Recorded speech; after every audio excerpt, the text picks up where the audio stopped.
kinde ka kinde kendo nyiso luoro mare e lweny makamago mosebedo kokwako kampen mopogore opogore ka okwayo ni mondo yiero obi otim yo moro man kod kwe madhi timore tich ariyo juma manyien.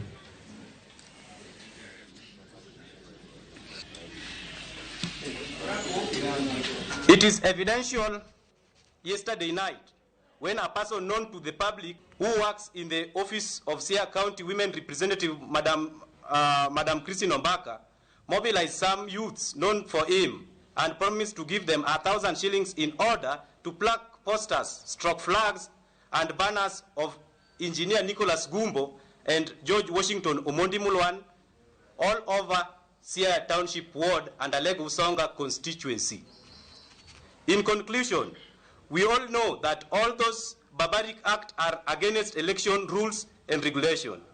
We therefore call the IBC to take appropriate action, bearing in mind that we are only remaining with 3 days to general election. Wasebedo ki threatenwa. Idwa manani isiro ng'ama tiyo to wan mano ne waneno ka teknwa. Koro nyocha wabedo threaten kinyiso wani ibro chwadwa, ibro golwa iute wa kichwadowa nikech ok wasiru MCA matiyo.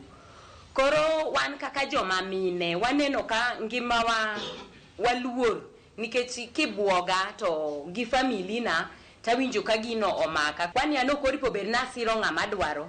Donge chiko yiena Kenya ka mondo asir ng'ama dwaro. To mbona ka amua nasiro ng'ama dwaro tabedo threaten. Ni an kori bro golai order gi family na tiwango order tichwada. MCA, mjumbe, governor, senator and whatever waseneno. But koma pok waneno I Kenya kawan kaka joluo en mana mar president Raila Amolo Odinga ochomo tir omiyo awacho ni ji duto te ni kik ubed maluor. President wadhi miyo Raila Amolo Odinga to modong' gochni ng'atno manyalo kelo ni maendeleo I gweng'.